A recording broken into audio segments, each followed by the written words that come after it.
La víspera de Navidad en Puerto Esmeralda tiene esa forma de apretar su aliento húmedo contra las ventanas con la brisa salada del Pacífico, colándose por cada rendija.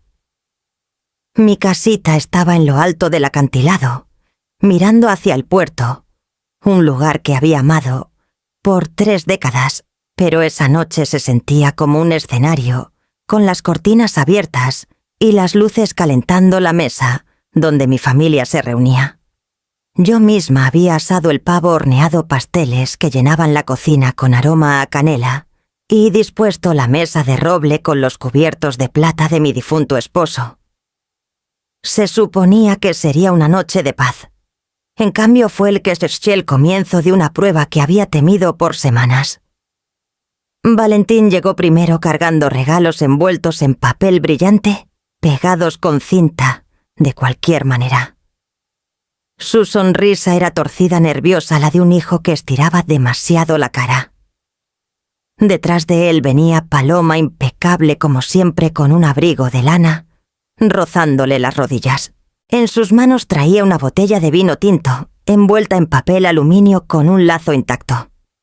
«Un reserva especial», dijo besándome la mejilla con un gesto rápido. Pensé que sería perfecto para esta noche. Su voz tenía el ritmo ensayado, de quien ha practicado cada palabra. Insistió en servir el vino apartándome del decantador que había preparado. La dejé aunque mi pulso se aceleró en la garganta. Cuando inclinó la botella, el líquido cayó en la copa con un brillo oscuro, casi espeso como melaza. Puso mi copa aparte y noté que la marcó con el más leve roce de su dedo anular contra el tallo. Mi estómago dio un vuelco, pero mantuve la sonrisa firme. Entonces lo percibí un rastro sutil inconfundible. Almendra amarga. Un aroma que la mayoría ignoraría disfrazado por la madera y la fruta del vino. Pero para mí fue un relámpago. Mi esposo químico, antes de partir, me había enseñado en nuestro garaje sosteniendo un frasco. Si alguna vez huele a esto, Florencia, sal de inmediato. Cianuro. Te roba el aliento antes de que lo sepas. Ese recuerdo enterrado entre frascos de conchas y planes de clases cobró vida en el borde de mi copa. Respiré lento controlando el aire. A mi alrededor las risas fluían. Amalia, mi nieta, riendo con un chiste que Valentín apenas terminó sus deditos de 8 años, tamborileando en la mesa. Su cabello atrapaba la luz de las velas, un halo que me apretó el corazón. Y entonces, en un instante que me congeló, Amalia estiró la mano por los platos buscando justo la copa que Paloma había marcado para mí. Actué sin pensar. Con la destreza de una maestra deslicé mi vaso de agua intacto hacia ella y jalé el vino hacia mi lado. «Cuidado, pequeña», murmuré, mi voz calma aunque cada nervio gritaba por dentro. «Ese es para la abuela». Amalia hizo un puchero, aceptó el agua y volvió a sus panecillos. Los ojos de Paloma parpadearon apenas un segundo, pero suficiente. Había visto cómo salvé a Amalia de lo que ella había planeado para mí. Su sonrisa se recompuso demasiado rápido. Levanté la copa con intención dejando que rozara mis labios. Incliné el vaso sin tragar ni una gota, solo dejando que el líquido humedeciera mi boca. Mi lengua retrocedió ante el filo de almendra. Bajé la copa con la naturalidad de la rutina, mi pecho subiendo apenas como si saboreara el trago. Mi respiración se volvió fina, un truco aprendido para fingir debilidad sin desmayarme. Valentín me miró luego a Paloma. Su mandíbula se tensó, su mano apretando el tenedor hasta que los nudillos palidecieron. Paloma se inclinó, su susurro suave como hielo, deslizándose por la mesa. 15 minutos. El reloj en la repisa marcaba el tiempo, cada tic más fuerte que el mar contra las rocas. Doblé las manos en mi regazo, mi pulso acompasándose con el ritmo que aprendí en años de tormentas en el aula. Creían que había tragado la muerte, pero yo seguía siendo quien dirigía la lección. Y mientras respiraba con cuidado, Comencé a calcular cuánto tiempo podría mantener el teatro antes de hacer mi primer movimiento. 3 semanas antes, en una tarde lluviosa de viernes, me senté frente a mi investigadora en el fondo de un diner casi vacío. El aire del mar me había seguido adentro, humedeciendo las ventanas y opacando el brillo de los mostradores cromados. Mis manos rodeaban una taza de café que apenas probé, no por calor, sino por firmeza. Frente a mí, Magnolia Lago, antes una niña tímida en mi salón, ahora una investigadora de mirada afilada, deslizó un sobre manila sobre la mesa. «Me pediste que fuera minuciosa», dijo en voz baja. «Lo que hay aquí no será fácil de ver». Dudé antes de abrirlo, como si retrasarlo pudiera hacer que su contenido se desvaneciera, pero la maestra en mí siempre creyó en enfrentar la verdad de frente. Aflojé el broche y saqué el expediente. Las primeras páginas eran estados de cuenta bancarios. Línea tras línea de retiros, cada uno mayor que el anterior, extendiéndose por 18 meses. El total sangraba en la página con tinta roja que Magnolia había rodeado CES 9000, debidos a prestamistas en Las Vegas. El nombre de mi hijo, Valentín Vargas, impreso claro y oficial en cada hoja. Mi aliento se detuvo, no por sorpresa, sino por confirmación. Había sentido el temblor bajo sus sonrisas, el eco hueco de sus promesas. Lo que no sabía era la profundidad del abismo que había cavado. Más adelante había fotos. Valentín en el estacionamiento de un motel oscuro, los hombros encorvados bajo la lluvia, estrechando manos con hombres cuyos rostros estaban borrosos, pero cuya amenaza se sentía incluso en imágenes fijas. Una toma mostraba un sobre cambiando de manos sus dedos, aferrándolo como salvavidas. Otra capturaba su rostro al girarse, ojos abiertos, boca tensa, la mirada de un hombre que había apostado más que dinero. Pero las fotos que más me helaron, no eran de Valentín, eran de Paloma, mi nuera compuesta e impecable, sentada en una cafetería con una libreta frente a ella. Las notas de Magnolia decían que la vieron haciendo preguntas puntuales a un abogado de herencias, insistiendo en cambios rápidos de testamento y líneas de tiempo para herencias. Adjunto estaba una copia de una póliza de seguro que no conocía. 10 millones de pesos pagaderos tras mi muerte con Valentín como único beneficiario. La fecha de la póliza era reciente demasiado para ser casualidad. Presioné mi palma contra el papel como si pudiera estabilizarlo, pero era mi pulso el que corría desbocado. El rostro de Paloma me sonreía desde otra foto en mi propia puerta, brazos cruzados hablando con Valentín, mientras él gesticulaba frustrado. El ángulo era espontáneo, pero aún borroso su postura era inconfundible, no una mujer arrastrada por la ruina de su esposo, sino una que dirigía el tráfico. Magnolia carraspeó.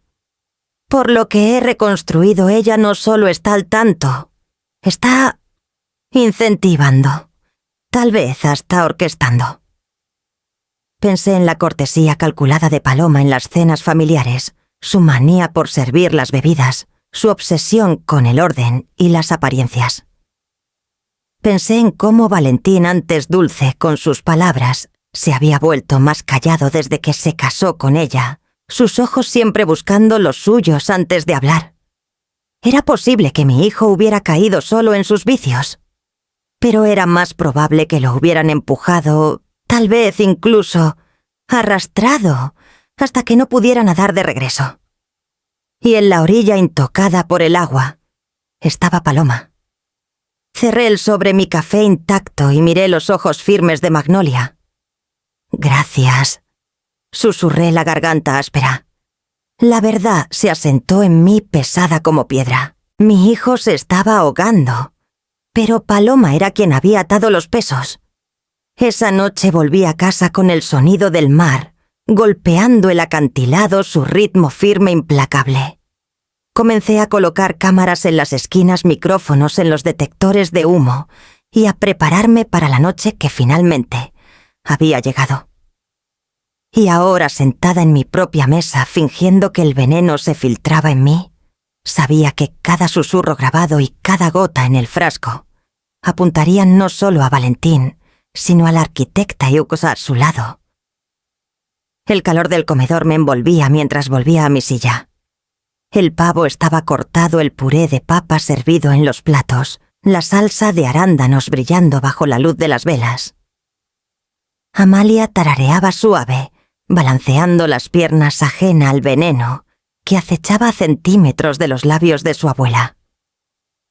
Puse mi mano cerca de la copa, los dedos flojos, y dejé que mi cuerpo se hundiera en la actuación que había ensayado en silencio por semanas. Ralenticé mi pulso a propósito, respirando, apenas como si cada bocanada pesara demasiado. Al alcanzar un panecillo, mi mano tembló, el pan cayendo torpemente en el plato. Los ojos de Valentín saltaron hacia mí, agudos, expectantes. Paloma sonrió rápido, insistiendo. «Come, Florencia, necesitas fuerza». Su tono destilaba preocupación, pero su mirada hacia Valentín contaba la verdad. Toqué mi pecho y exhalé con pesadez. «Tal vez tomé demasiado vino», susurré forzando mi voz a titubear. Me levanté inestable, una palma apoyada en la mesa como si fuera lo único que me sostenía. La risa de Amalia se apagó, sus ojos abiertos, el tenedor detenido a medio camino. «¿Abuela?», preguntó. Sonreí débilmente por ella, aunque los bordes de mi vista se nublaban con el esfuerzo. Solo un poco mareada, pequeña.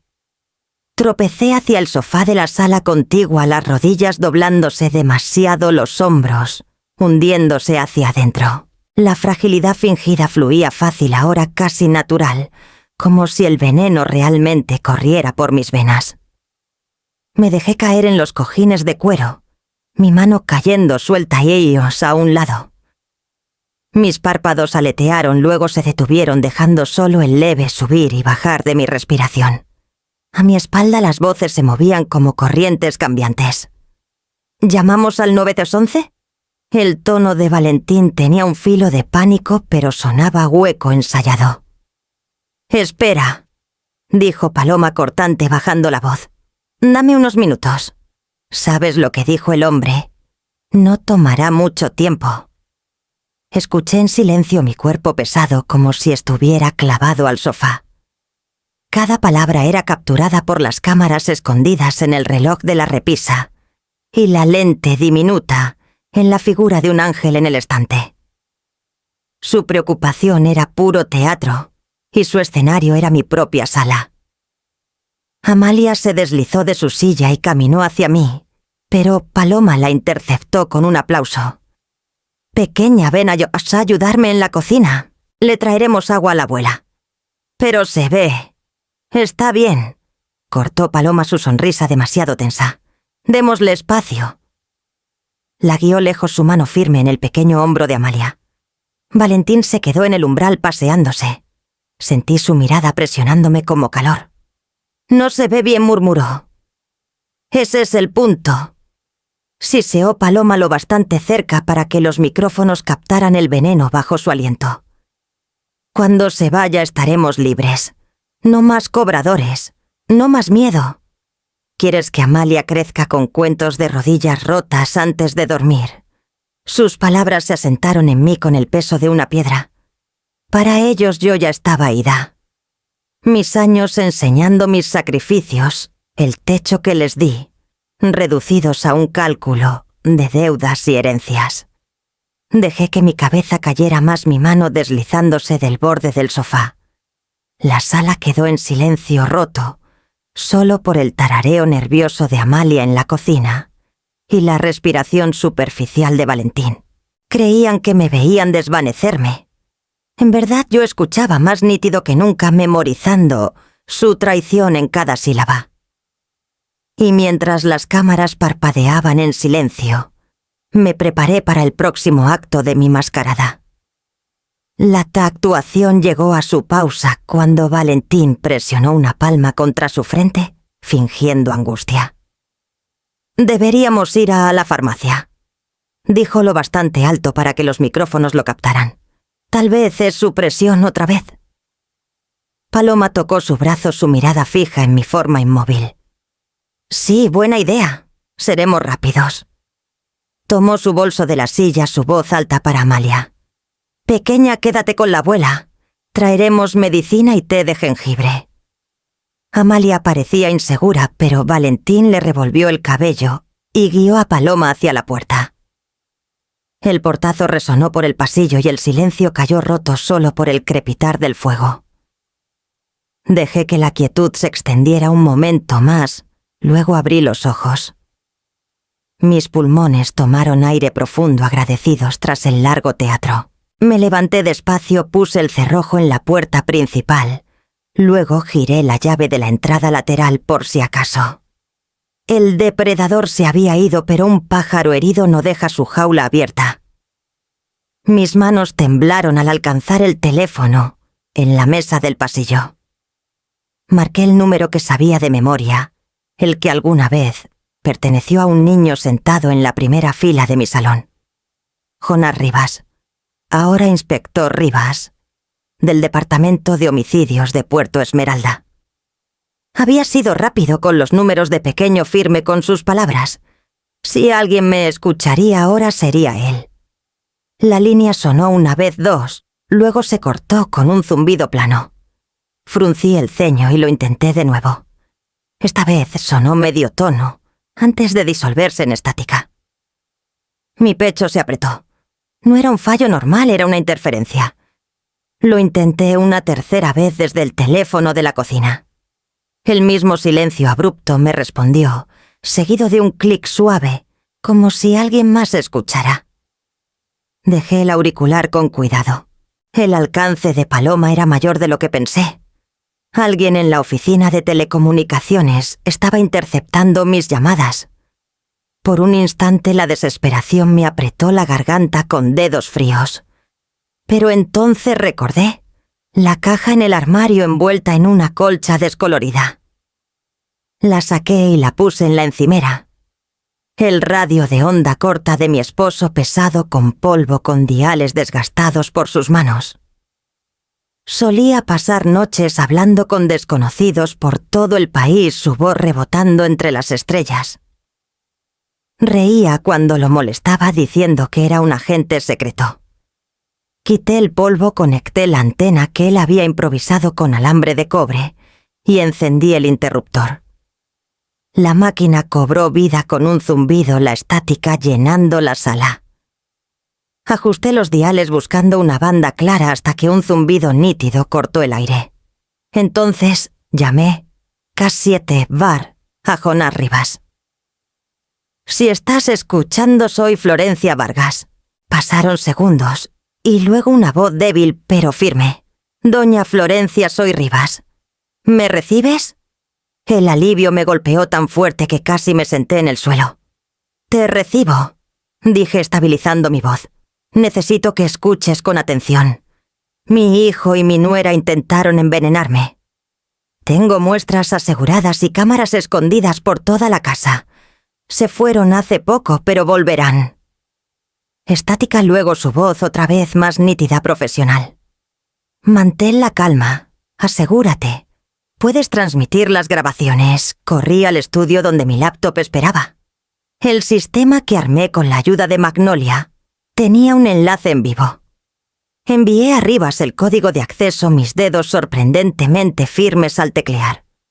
La pantalla mostraba la sala, la mesa con el pavo a medio comer, el sofá donde fingí desvanecerme. Cada cámara parpadeaba en verde, un ojo vigilante grabando cada sombra. Cuando volví a la cocina, el radio crepitó otra vez. Lo estamos viendo todo. Mantén tu posición, doña Florencia. La ayuda está en camino. Agarré el borde de la encimera a la fuerza, regresando a mí. Las líneas silenciadas que Paloma creía controlar le habían fallado. Yo había encontrado otra voz. Y mientras la estática se asentaba, escuché el leve rugido del mar afuera, constante e implacable, llevándome hacia el próximo movimiento en este sombrío juego. El radio crepitó otra vez 1 hora después de que Valentín y Paloma se fueron. La voz de Jonás, más aguda, ahora traía el ritmo cortante de un hombre ya trabajando entre sombras. Hemos empezado a recabar datos. Hiciste bien en preparar esas cámaras, doña Florencia. Nos están dando una línea de tiempo.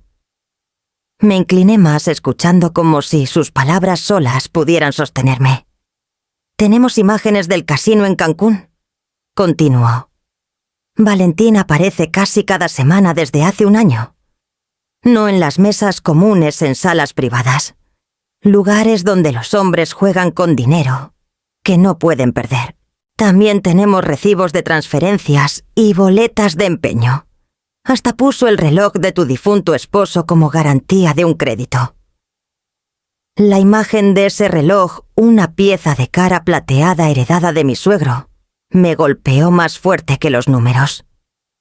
Recordé a Valentín a los 12 años levantando el reloj de su caja maravillado por su peso, prometiendo que lo usaría cuando fuera lo bastante responsable. Estaba descalzo en la playa de Puerto Esmeralda ese verano, construyendo castillos de arena hasta que la marea los borraba, rogándome que no dejara ganar a las olas. Haremos uno más fuerte la próxima vez, ma lo prometo. Su voz resonó a través de los años, ahora enterrada bajo deudas y mentiras. Jonás siguió. Los cobradores lo han estado presionando. Tenemos un reporte de una cámara en un hotel cerca del aeropuerto. Valentín en el estacionamiento flanqueado por 2 hombres. No pedían con cortesía, uno lo empujó contra la pared. Rastreamos a esos hombres hasta una red de prestamistas vinculada a Las Vegas. No perdonan deudas. La estática siseó como puntualizando la verdad. Presioné mi palma contra la encimera anclándome. Mi hijo no solo había caído en la tentación, había corrido hasta que las cadenas le atraparon los tobillos. Pero Jonás no había terminado. En cuanto a Paloma, ella cubre sus huellas mejor. Pero tenemos un consultor técnico en Cancún que la vio 2 veces. Preguntó sobre toxinas que no aparecen en autopsias básicas, compuestos usados en entornos industriales, pero disfrazados si se diluyen en alcohol. Pagó en efectivo. Eso no es desesperación, doña Florencia. Eso es planeación. Planeación. La palabra me atravesó más fuerte que cualquier foto. Valentín tenía deudas, pero Paloma tenía planos. Había elegido sus pasos con la precisión de alguien doblando un mapa. Cerré los ojos y los recuerdos llegaron sin invitación. Valentín a los 5, el cabello alborotado por el viento del mar, las manos llenas de arena húmeda. Me miraba como si yo fuera el mundo entero. Construía torres torcidas y frágiles, pero sonreía con orgullo. Van a resistir, ma. Solo espera. Y luego a los 16 prometiendo que nunca decepcionaría a nadie, jurando que iría a la universidad, que rompería los patrones de debilidad que habían acechado a nuestra familia antes. Cada promesa ahora parecía un castillo de arena otra vez construido demasiado cerca de la marea. La marea había llegado. Y fue Paloma quien le enseñó a no correr de ella, sino a ahogar la orilla. Abrí los ojos y miré los monitores en el estudio. Sus rostros se movían en las pantallas capturados esa misma noche. Valentín sirviendo vino con manos temblorosas, Paloma marcando mi copa con la yema del dedo. La mandíbula de mi hijo estaba tensa de miedo, pero la de ella solo traía cálculo. El mar rugió contra el acantilado afuera, constante e implacable. La voz de Jonás regresó por la estática calma pero resuelta. Seguiremos escarbando. Aguanta firme, doña Florencia. La noche no ha terminado. Apreté el borde del escritorio, mi determinación endureciéndose con cada ola que golpeaba el acantilado. La prueba ya no era solo papel y susurros, eran rostros, pasos y aliento envenenado. Y mientras los monitores parpadeaban en la penumbra, supe que el próximo movimiento probaría no solo mi fuerza, sino si la memoria de una madre podía soportar la ruina que su hijo había elegido. El reloj en la repisa marcaba más de las 2 de la madrugada, cuando el crujido de llantas en la grava atravesó la noche. Mi aliento se detuvo. Habían vuelto antes de lo que esperaba sombras deslizándose de nuevo a la jaula que creían que yo había abandonado. A través de la rendija del armario vi el barrido de los faros cruzando la sala. Las llaves tintinearon, el cerrojo cedió, y la voz de Valentín flotó baja y deliberada. Si ya no está, tendremos que mantenerlo en silencio hasta la mañana. Paloma respondió con un susurro afilado como acero. Silencio no basta. Necesitamos pruebas. Revisa la cama. Si está fría, todo está resuelto. Mi corazón golpeó contra mis costillas. Horas antes había arreglado almohadas bajo la colcha en mi cuarto, alisándolas con cuidado, hasta que parecieran el contorno de un cuerpo descansando. Ahora cada segundo probaría si la ilusión podía comprarme la verdad. Los pasos crujieron por el pasillo. Imaginé a Valentín deteniéndose en el umbral mirando lo que creía era la forma sin vida de su madre. Siguió un silencio, luego su exhalación temblorosa. No se ha movido. El tono de Paloma fue cortante. Entonces no nos quedamos. Revisa la caja fuerte. Siempre guardaba los documentos antiguos ahí. Si está muerta, todo es nuestro por la mañana. El testamento no importa sin ella para disputarlo. El aguijón de la traición quemó más hondo que cualquier veneno. Mi caja fuerte, antes un lugar para papeles familiares y reliquias, se había convertido en una bóveda que estaban ansiosos por abrir, como un cofre de tesoro enterrado. Me presioné contra la pared de madera del armario, estabilizando mi respiración.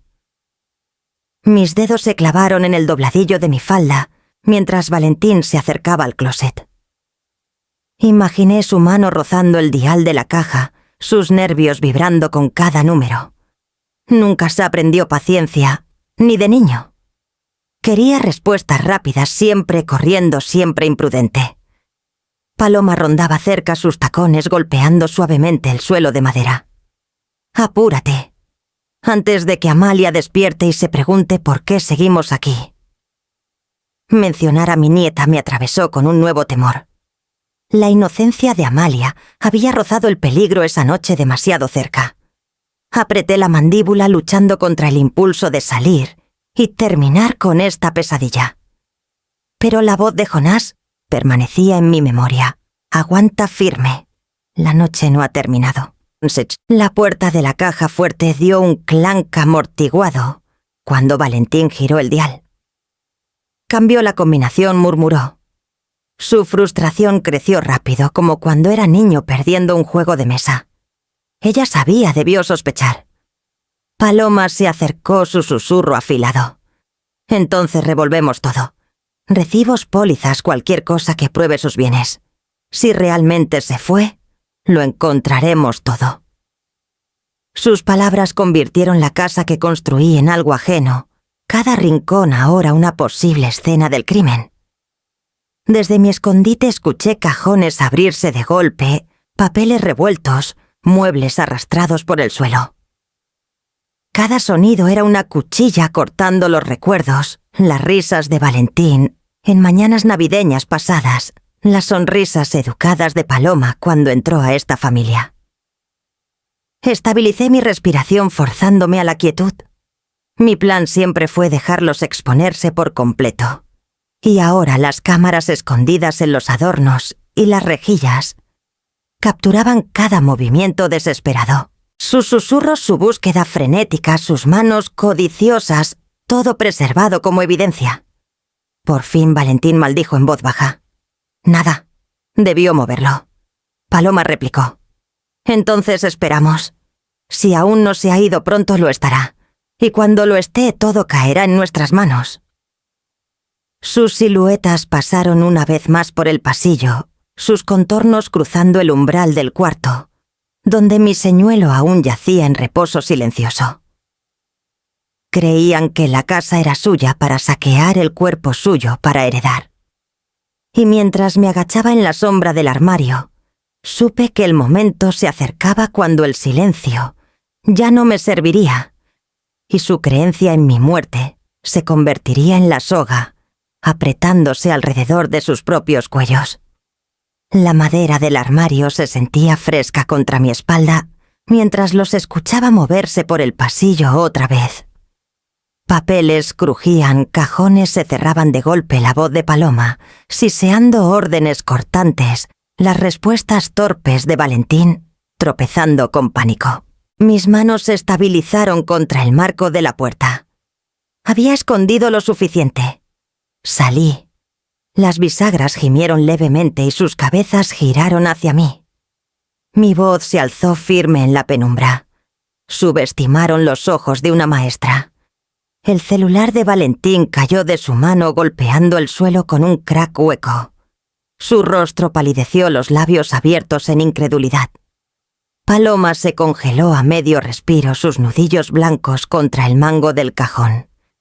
Caminé junto a la cama señuelo, las almohadas aún moldeadas bajo la colcha.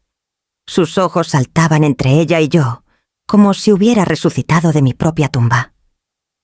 El aire se espesó con el peso de su silencio roto, solo por el zumbido leve de los monitores grabando todo. Afuera un destello repentino de rojo y azul cortó las cortinas. Las luces de la policía parpadeaban contra las paredes, llenando la sala con colores de juicio. Las llantas crujieron contra la grava, las puertas se cerraron, los radios graznaron. La marea y había llegado a mi puerta. Valentín tropezó hacia atrás, su talón atrapado en la alfombra. Murmuró: Esto no puede ser. Su voz se quebró el miedo de un niño rompiendo el disfraz de hombre. Paloma, sin embargo, se recuperó con una velocidad alarmante. Sus ojos se afilaron, su mandíbula se tensó y una sonrisa curvó su rostro demasiado rápido. «No está bien», dijo su tono goteando con pasión ensayada. «¿Lo ves, Valentín? Está alucinando otra vez. Senilidad. Ha empeorado por meses». Se giró hacia mí, su voz suave como seda estirada al límite. «Florencia, deberías acostarte. Has estado bajo estrés. Imaginaste todo esto, veneno, conspiraciones, cámaras escondidas. Es tu duelo hablando». Sus palabras se deslizaron por el aire intentando torcer la verdad en locura. Que sus ojos no miraran las cámaras. Me dijo que ya sentía su mentira deshacerse. Los hombros de Valentín se hundieron atrapado entre el horror y la tentación. Quería creerle, aferrarse a cualquier historia que lo excusara. Sus ojos saltaron a la cama acolchada donde yacía mi falso cuerpo, luego a mí el sudor brillando en su sien. Me enderecé sosteniendo sus miradas con toda la firmeza que me quedaba. Las luces afuera pintaban mis paredes más brillantes con cada destello.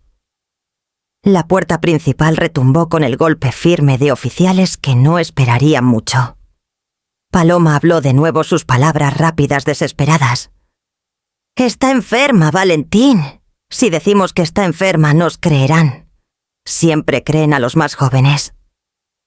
Su voz titubeó solo cuando el golpe vino otra vez más fuerte, imperativo. Mantuve mis ojos en ella, mi corazón firme ahora.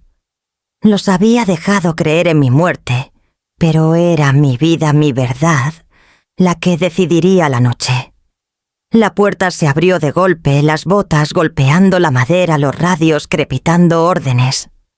La casa se llenó de voces que no eran mías, y mientras los oficiales entraban al resplandor de la sala, tomé una respiración más profunda, lista para la lucha no contra el veneno, sino contra las mentiras vestidas de razón. Los oficiales se movieron rápido, el ritmo de su trabajo llenando la casa como un segundo latido. Las bolsas de evidencia crujían los guantes, chasqueaban los radios, emitían ráfagas cortas de código. Me quedé cerca de la mesa del comedor mientras recogían las copas de vino, la botella vacía y el pequeño frasco que había escondido en mi manga. cada objeto sellado, marcado, catalogado. Mi cuerpo temblaba de alivio y aún así, una inquietud se enroscaba debajo de todo. Jonás entró detrás de ellos, su abrigo húmedo por el aire del mar. Me dio un asentimiento firme del tipo que yo le daba cuando era un niño nervioso, a punto de recitar un poema en clase. «Estoy aquí. No flaquees ahora». Eso decían sus ojos. Señalé la repisa hacia el pequeño adorno que guardaba una de mis cámaras más importantes. «Cada palabra que dijeron está ahí», susurré. Un oficial joven deslizó la tarjeta de memoria en una laptop. Nos inclinamos conteniendo el aliento. Por un momento la grabación se abrió, video claro, mi hijo paseándose, Paloma susurrando. Luego la pantalla falló, la imagen partiéndose en líneas dentadas, antes de disolverse en negro. No dije demasiado cortante. Mi voz se quebró contra el zumbido de los aparatos. «Inténtenlo otra vez». El oficial lo hizo, pero cada intento solo traía estática y fragmentos de color distorsionado. Las cejas de Jonás se fruncieron. «Archivo corrupto. No es accidental». Me miró. «Esto parece un borrado deliberado». Las palabras golpearon más fuerte que cualquier confesión. Me tambaleé contra el borde de la mesa, las palmas presionadas en la madera. Semanas antes, Valentín había insistido en ayudarme con mi computadora, solo actualizando unos controladores MA. Pensé que era solo pereza ocultando culpa, pero ahora la verdad quemaba. Había plantado un parásito comiendo mi prueba. Mi ángulo más fuerte, el acercamiento de Paloma marcando mi copa, se había ido. Sin él el resto era más fácil de disputar, más fácil, para que sus mentiras se torcieran. Sentí la sala apretarse a mi alrededor. Las palabras de Paloma resonaban en mi cabeza. «Está senil». Lo imaginó. Una cuña perfecta para deslizarse en las grietas dejadas por el archivo corrupto. Mi pecho se contrajo, el pánico escalando. Por un instante temí que todo lo que había soportado esa noche colapsaría por un archivo perdido. Jonás tocó mi hombro anclándome. «Aún tenemos las copas, la botella, tu testimonio. Y el frasco. La ciencia no miente». Casi a propósito, la doctora Serafina Cho llegó con el guardapolvo asomando bajo su chamarra de invierno. Llevaba la bolsa de evidencia con el frasco como si fuera un cáliz. Su rostro, normalmente tranquilo como un estanque, traía el enfoque afilado de la urgencia. «Hicimos un análisis rápido», dijo su voz cortante. Desabrochó la bolsa, sus manos enguantadas levantando el frasco. «Los resultados preliminares indican rastros de compuestos de cianuro, derivados de cianuro de hidrógeno, consistentes con ingestión en soluciones alcohólicas». Sus palabras rompieron el aire como trueno. Por un momento cerré los ojos y respiré. El alivio se mezcló con la pena porque era la prueba de lo que ya sabía en mis huesos. Realmente habían querido que muriera. Jonás asintió con firmeza, hablando no solo a mí, sino a la sala. «Eso basta para retenerlos hasta que podamos extraer el resto. Archivo corrupto, o no, esto no se escapa». Encontré su mirada estabilizada otra vez, aunque la duda aún susurraba en mi mente. Si una pieza de prueba podía desvanecerse, ¿cuántas más podrían deslizarse por manos invisibles? Los oficiales escoltaron a Valentín y Paloma a cuartos separados, el aire denso con el sonido de cadenas tintineando. Me mantuve erguida sabiendo que la noche no había terminado con su captura. Porque cuando la evidencia se quiebra, la justicia titubea. Y la elección que queda es si apoyarse en la ley o cargar el peso yo misma como la única que realmente conoce la verdad. La estación olía levemente a café quemado y chamarras de lana húmedas, un lugar donde el aire mismo parecía cargado de secretos. Me senté detrás del vidrio de una sola vía, mi pulso firme, pero mi estómago apretado. viendo a mi hijo derrumbarse bajo el resplandor fluorescente. Valentín se hundió en la silla de metal, los hombros encorvados como si la gravedad finalmente lo reclamara. Jonás se sentó frente a él, tranquilo como piedra, su voz deliberada. La evidencia es clara. Rastros de cianuro en el frasco. Testimonios de testigos. Cámaras captando sus movimientos. Si quieres que el tribunal escuche tu versión, ahora es el momento. Las manos de Valentín temblaron. Frotó sus palmas hasta enrojecerlas, luego soltó. No fui yo. Yo no quería esto. Fue Paloma. Ella me obligó. Las palabras cayeron como piedras por una pendiente sin control. Sus ojos saltaron al espejo como si sintiera que lo observaba. Luego cayeron a su regazo.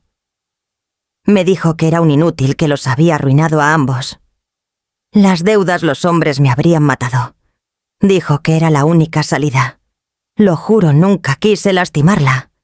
Cerré los ojos escuchando al pequeño otra vez, jurando que me protegería de la marea, prometiendo que sus castillos resistirían. Ese niño se había ido, pero su fantasma aún se aferraba a mi pecho. En el cuarto de al lado, Paloma se sentó erguida, la columna recta, los brazos cruzados. Su expresión parecía tallada en mármol.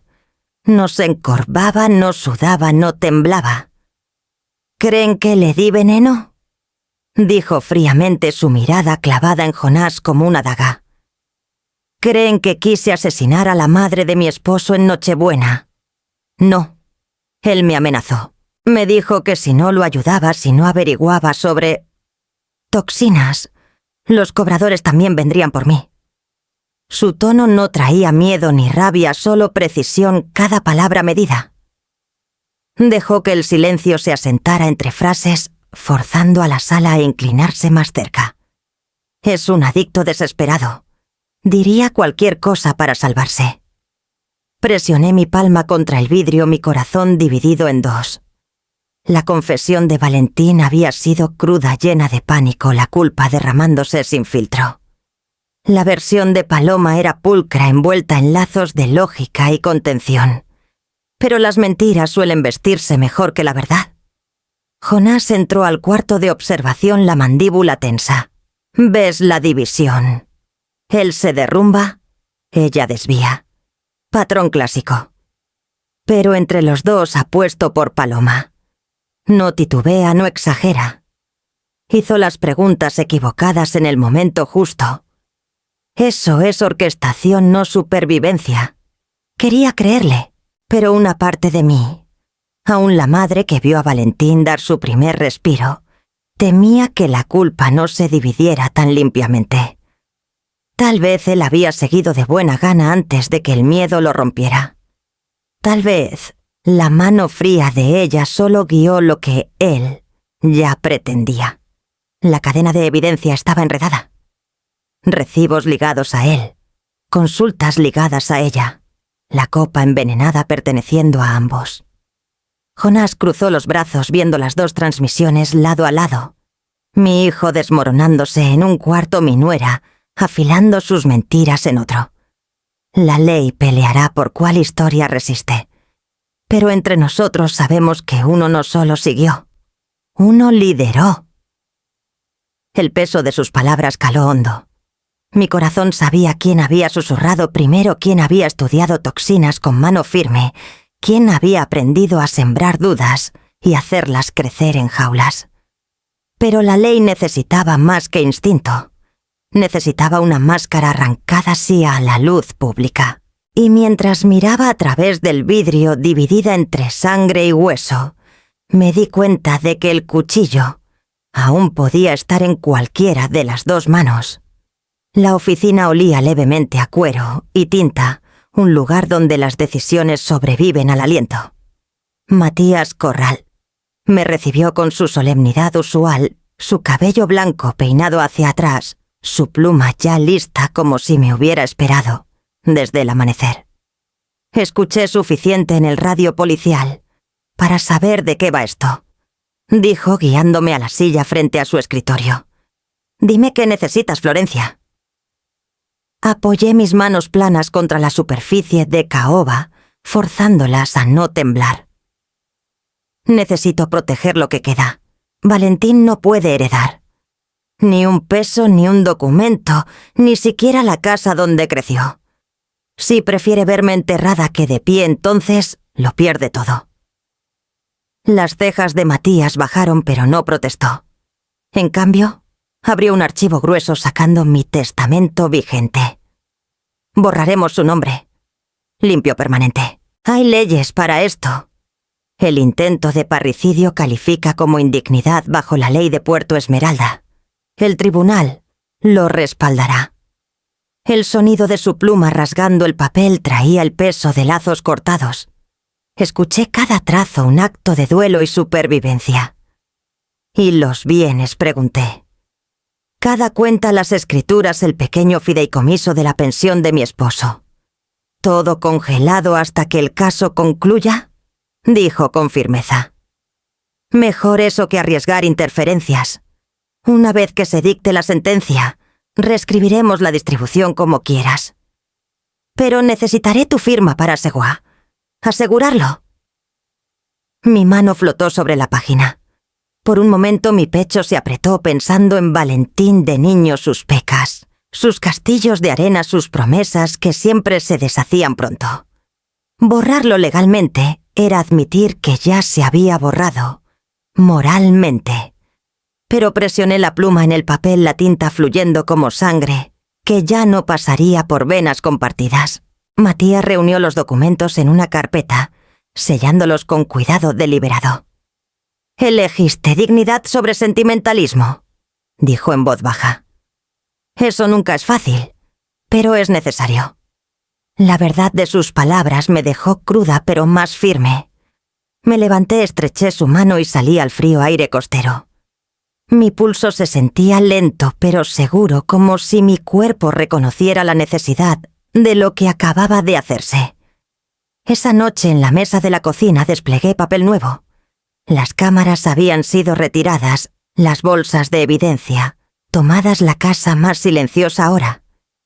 Pero sentía un público, aún un círculo invisible de antiguos alumnos rostros que podía recordar fila por fila, los niños que alguna vez me miraron en busca de guía.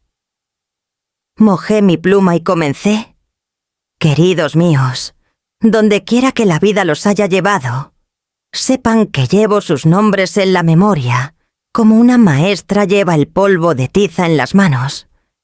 Esta noche no escribo de lecciones en libros, sino de lecciones de supervivencia. La dignidad no se da gratis, se protege. Enseñamos a otros cómo tratarnos no con crueldad o miedo, sino con límites tallados en piedra.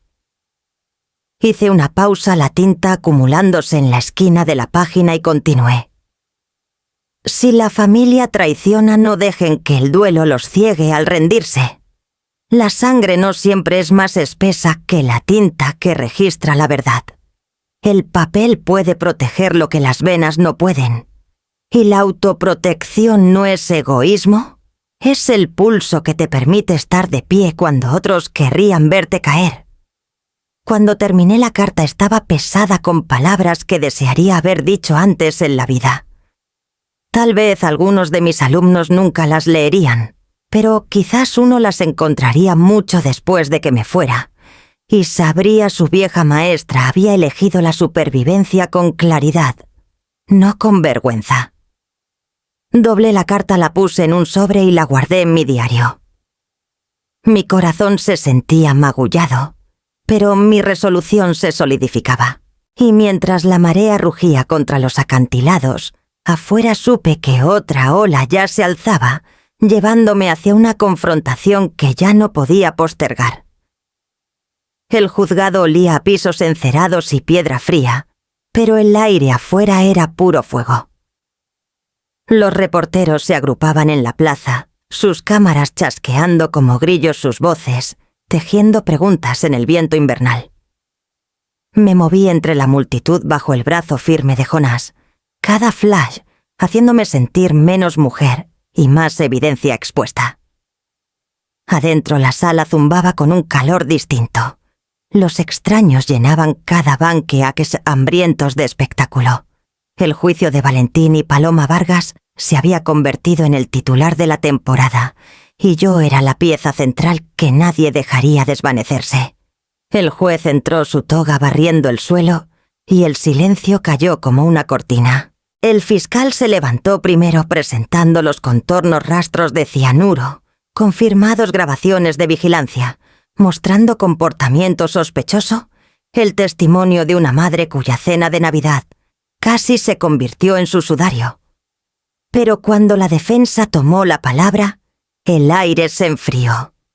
Paloma se sentó perfectamente compuesta junto a su abogado, sus ojos nunca dejándome.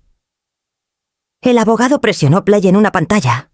El video cobró vida. Ahí estaba yo, el cabello revuelto, mi voz alzándose en fragmentos. «Están en las sombras», decía en la grabación granulada, observándome esperando el momento.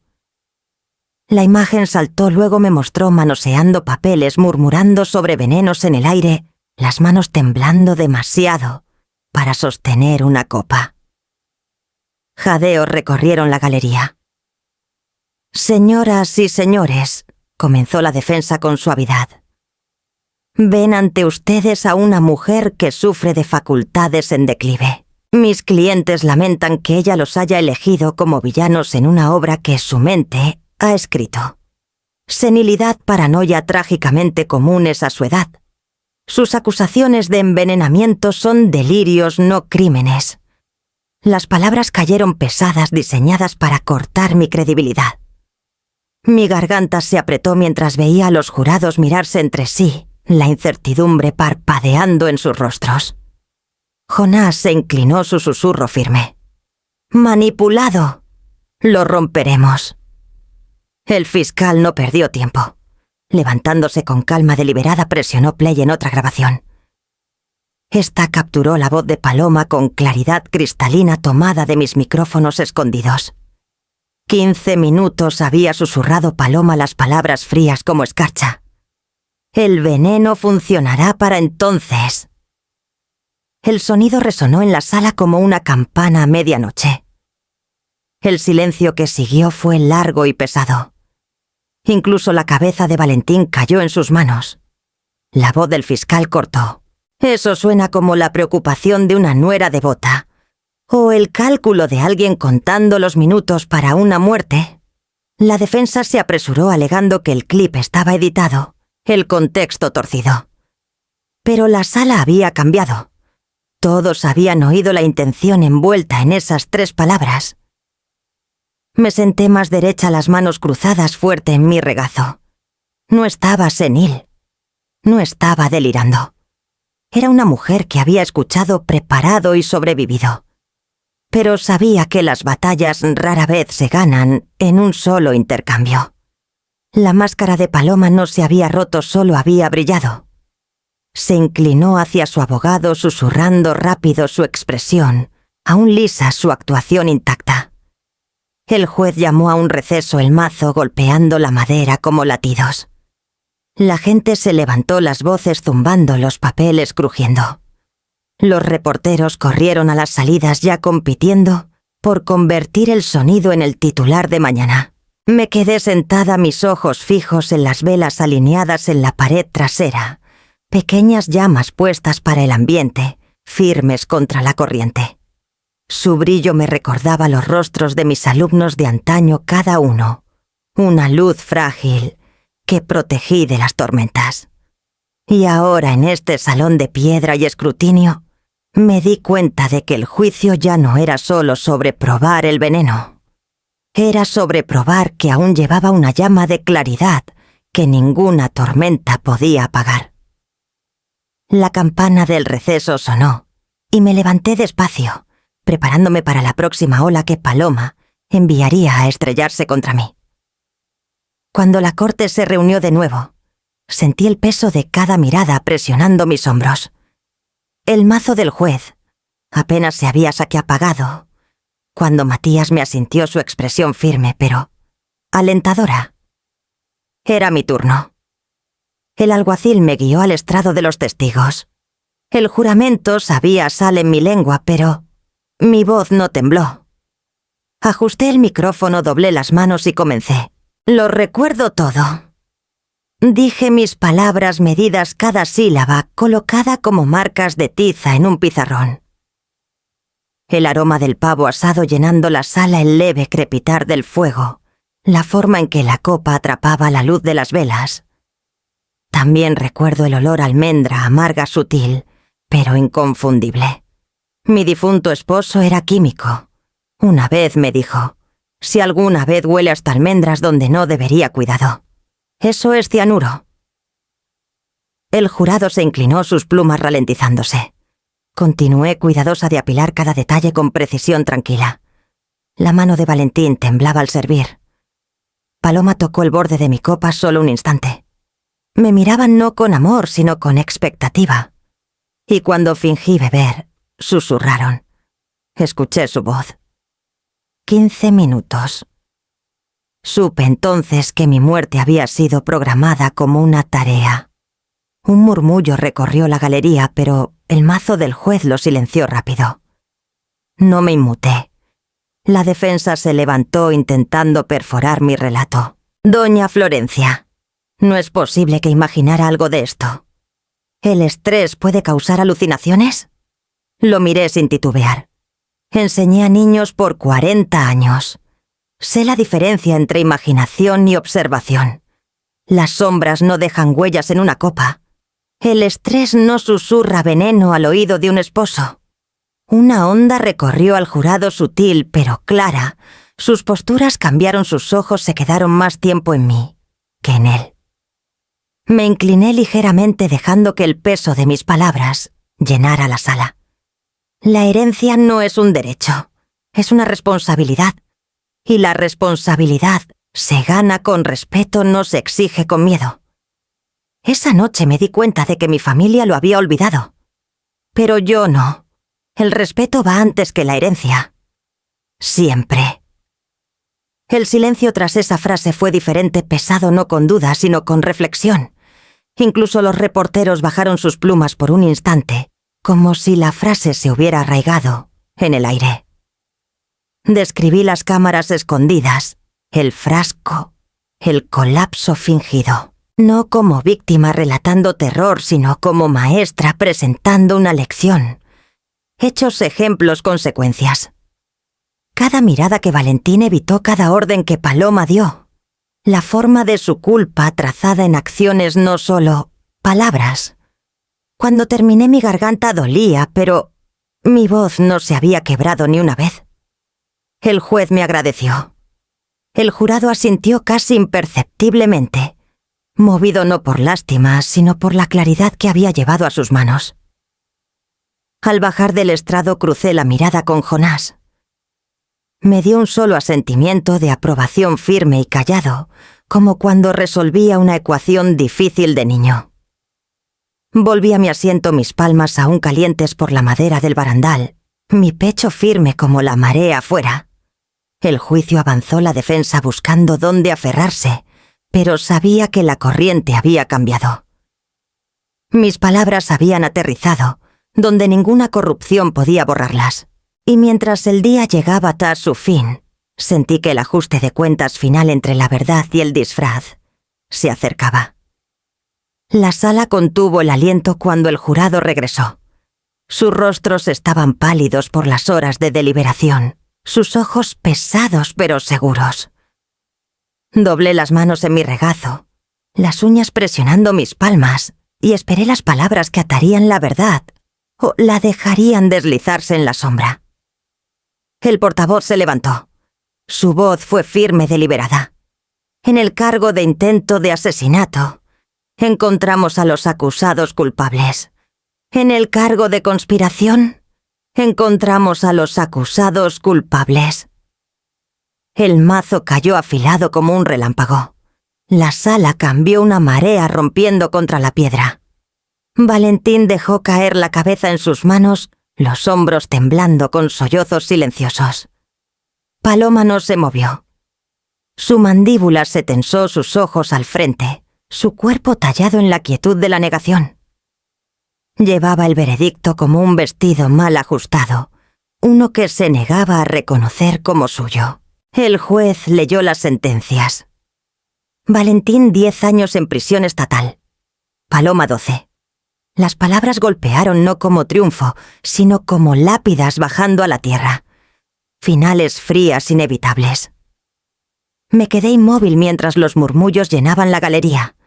Los reporteros garabateaban notas, sus voces, ya dando forma al titular, complot de envenenamiento, en Nochebuena termina en condena. La historia se extendería más allá de estas paredes, pero para mí no era un espectáculo. Era un duelo profundo atado en papel y ley. Cuando los alguaciles los llevaron, Valentín miró atrás una vez. Sus ojos estaban rojos huecos. Busqué al niño que alguna vez construyó castillos de arena a mis pies, que juró que la marea no ganaría. Pero solo vi a un hombre arrastrado por cadenas de su propia creación, su vida reducida y estas paredes grises. Paloma nunca miró atrás. El secretario del tribunal anunció la disposición de la custodia de Amalia. Sería colocada con mi prima Imelda en Valle Sereno, una mujer con una casa cálida y mano firme. Era una misericordia, aunque me desgarraba no mantenerla cerca. Mis años menguaban, y el peso de criar una niña pertenecía a hombros más jóvenes ahora. Aún así, pensar en Amalia a salvo en el jardín de Imelda, persiguiendo luciérnagas en verano, me dio algo parecido a la paz. Cuando la sesión terminó, salí al pasillo. Las cámaras avanzaron hacia mí y los micrófonos empujados al frente, las preguntas agudas y ansiosas. La mano de Jonás me protegió guiándome por el mar de ruido. Afuera la llovizna había parado, pero el aire olía a sal y acero. Los escalones del juzgado brillaban húmedos bajo el sol tenue. Me detuve a medio camino y dejé que las voces se desvanecieran a lo lejos. El alivio debería haberme inundado entonces, una marea de vindicación lavando el veneno de la traición. En cambio, un vacío se asentó en mi pecho. La ley había hablado. La justicia había cerrado su puerta, y aún así, el eco en mí era hueco. Pensé en la carta que escribí a mis antiguos alumnos, palabras sobre dignidad y supervivencia. Me había mantenido firme, sí, pero la firmeza no borra el dolor de la pérdida. Mi hijo estaba vivo, pero no mío. Mi apellido seguía adelante, pero solo como titular. La casa en Puerto Esmeralda aún estaba en pie, pero sus cuartos se sentían más solitarios que nunca. Una ráfaga de viento levantó el dobladillo de mi abrigo y lo apreté más. Jonás encontró mis ojos con comprensión silenciosa. Sabía que la justicia era un veredicto, no un bálsamo. Sabía que la verdad tenía peso, pero no calor. Los gritos de los reporteros se desvanecieron detrás de mí al llegar al carro. Me deslicé adentro, la puerta cerrándose con un golpe que parecía sellar una bóveda. El alivio y la pena se trenzaron en mi pecho hilos de luz y sombra, anudados fuerte. Había ganado, pero había perdido más de lo que la victoria podía restaurar. Y mientras el motor arrancaba, supe que el silencio esperándome en casa haría preguntas que ningún veredicto podía responder. La primera mañana que volví a la casita sola, los cuartos se sentían huecos, despojados de voces. La leña aún estaba apilada junto al fogón, pero el aire no traía su calor. Por días vagué de cuarto en cuarto como si las paredes mismas me preguntaran quién era sin la lucha. Fue Jonás quien primero plantó la semilla. «No tienes que dejar que esta casa siga siendo un monumento a la traición», dijo con suavidad. «Puede convertirse en algo más, algo que sobreviva a la herida». Di vueltas a ese pensamiento hasta que echó raíces. En un mes comencé la lenta conversión de mi hogar en algo nuevo. El salón frontal donde Valentín alguna vez abrió regalos de Navidad se convirtió en una sala de recepción, sus estantes ahora llenos de folletos sobre recuperación de adicciones y mediación familiar. El comedor donde el veneno casi me reclamó Se equipó con mesas largas y cuadernos, un lugar donde abogados voluntarios ofrecían orientación gratuita a mayores atrapados en préstamos predatorios o disputas de herencias. Lo llamé la Fundación Vargas, aunque el nombre sabía doble filo en mi boca. Era el nombre de mi familia, sí, pero también la parte de mí que había sobrevivido corazón como pulso corazón, como voluntad. Las mismas cámaras que habían capturado la conspiración encontraron un nuevo propósito. Dejé varias instaladas conectándolas a pantallas en las salas de talleres. Al principio los voluntarios rieron con la idea, pero les dije, claro, los ojos salvan vidas. No necesitamos temer la vigilancia cuando protege. Pronto usábamos esas transmisiones para sesiones de capacitación, mostrando a los mayores cómo instalar sus propios dispositivos, discretamente, cómo vigilar, no por paranoia sino por cuidado. Los miércoles por la tarde recibía círculos de jubilados, viudas y abuelos que habían sentido el pellizco de la explotación. Nos sentábamos en la vieja sala El Viento del Océano, presionando levemente las ventanas, y hablaban no como víctima, sino como maestra. El respeto va antes que la herencia, les recordaba repitiendo las palabras que llevé al tribunal. Y el respeto comienza protegiéndote a ti misma. La dignidad no es egoísta, es supervivencia. Algunos lloraban, otros solo asentían, pero todos escuchaban. Muchos regresaban semana tras semana trayendo vecinos o primos con sus propias historias de traición. Mi casita se convirtió en un faro, sus luces, cortando la niebla por la que muchos habían caminado a ciegas. La Fundación Vargas creció más rápido de lo que esperaba. Llegaron donaciones pequeñas pero constantes. Voluntarios de la clínica legal de la universidad en Mérida venían los fines de semana. Jonás mismo daba charlas sobre reconocer fraudes antes de que echaran raíz.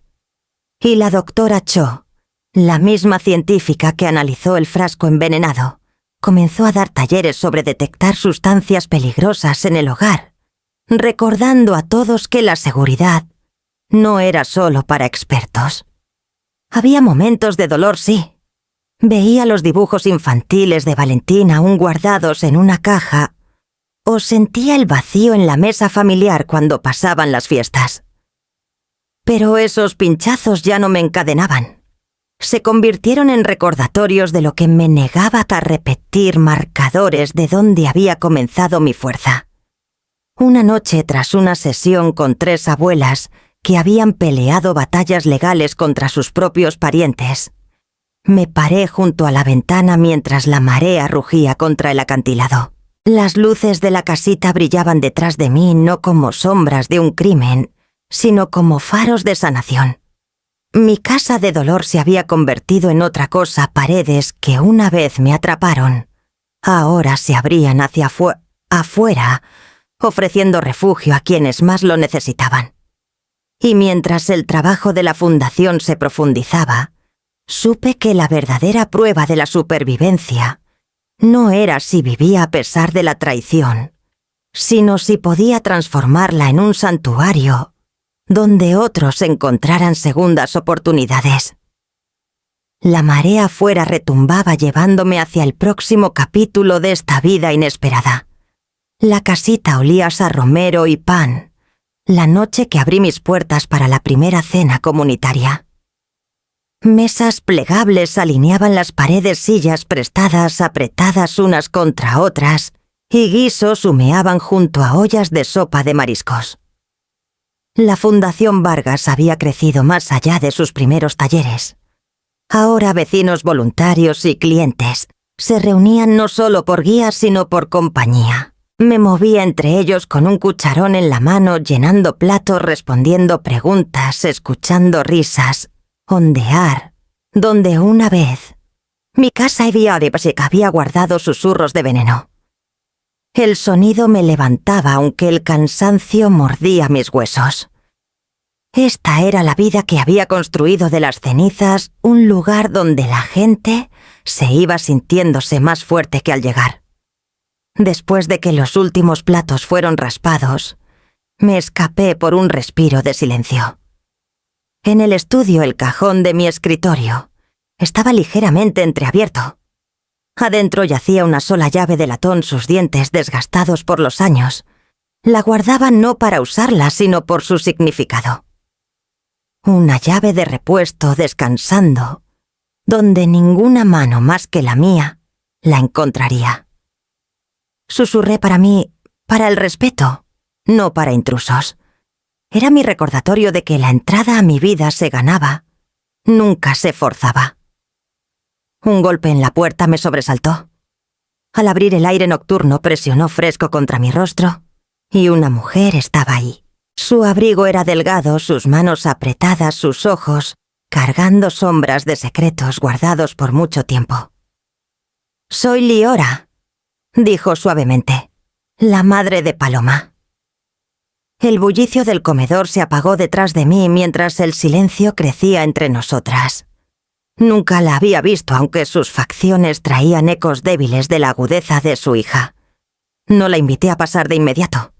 Los viejos instintos se erizaron, pero algo en sus manos temblorosas me mantuvo quieta.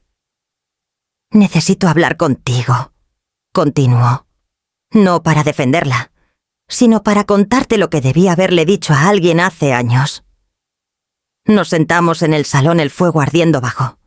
Su voz se quebró al hablar de la infancia de Paloma, el padre que bebía y golpeaba las noches, que Paloma se escondía en armarios, las mañanas cuando los moretones se explicaban como caídas torpes. La vergüenza de Liora pesaba en cada palabra. Aprendió la crueldad antes que la bondad, dijo, sus ojos brillando. Pensé que lo superaría, pero las heridas se pudren cuando nadie las cura. La sala parecía encogerse a mi alrededor. Pensé en la sonrisa fría de Paloma en el tribunal, sus mentiras afiladas, su mano firme, marcando mi copa. ¿Podían esas manos haber pertenecido alguna vez a una niña asustada, aferrando una sábana en la oscuridad? La simpatía y la rabia guerreaban dentro de mí. La justicia había exigido su condena. Pero aquí estaba la raíz de su veneno, un suelo envenenado, mucho antes de que ella me envenenara. Liora se inclinó sobre la mesa no para tocar, sino para suplicar.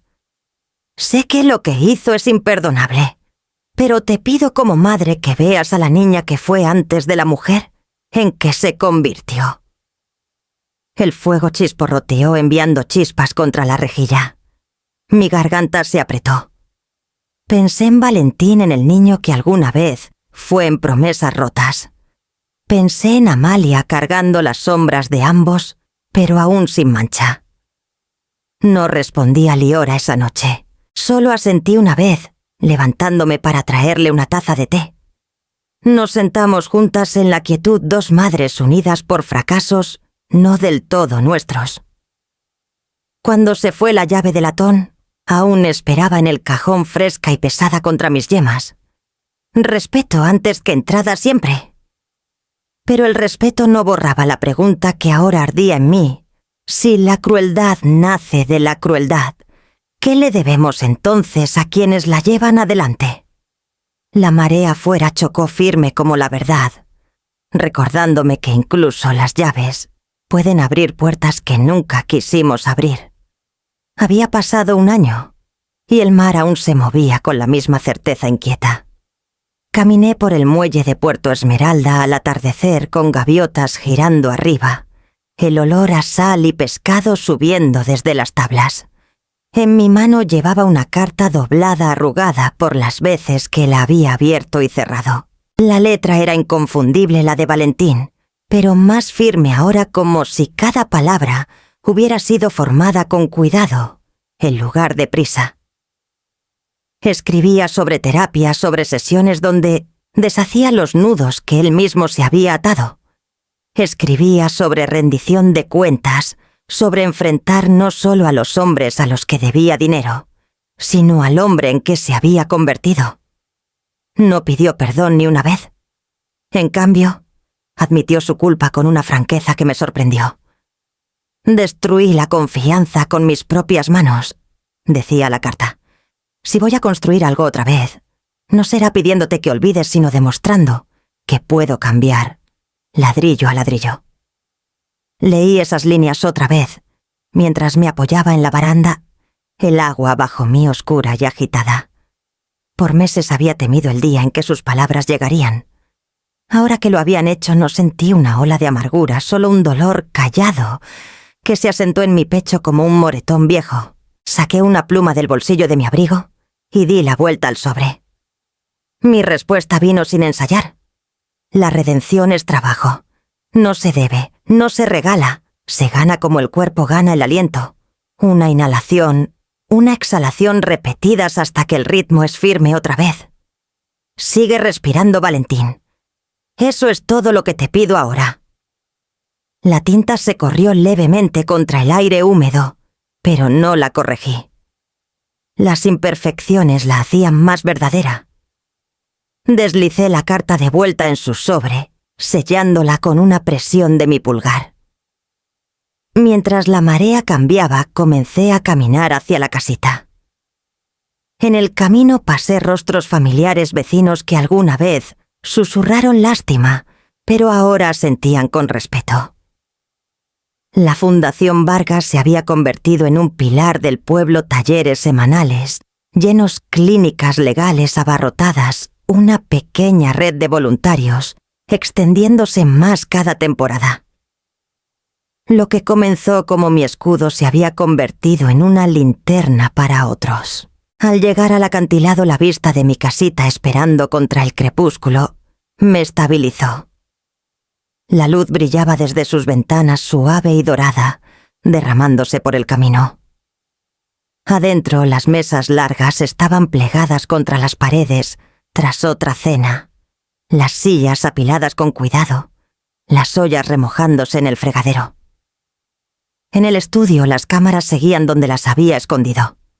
Esa noche estaban en modo de espera, las lentes oscuras, ya no guardianas, nacidas del miedo. Esperaban como herramientas de elección presentes si las necesitaba, silentes si no. Su zumbido suave ya no sonaba a esa sospecha, sino a preparación. Puse la carta de Valentín en el mismo cajón que guardaba la llave de latón. Ambas tenían peso, una un lazo de papel, la otra un símbolo de respeto. Ninguna prometía certeza, pero ambas me recordaban que la entrada a una vida siempre debe ganarse. Me paré en la ventana mientras la noche caía sobre el mar. La lámpara en mi escritorio brillaba firme, proyectando un círculo de luz en las tablas del suelo. Más allá del vidrio, la marea rugía eterna e implacable. Pero dentro de mis paredes sentí una calma que no había conocido en años. La puerta detrás de mí estaba cerrada, pero no sellada. Yo decidiría cuándo abrirla y a quién. Cuando el respeto finalmente toque, pensé la pregunta no será si lo escucho, sino si respondo.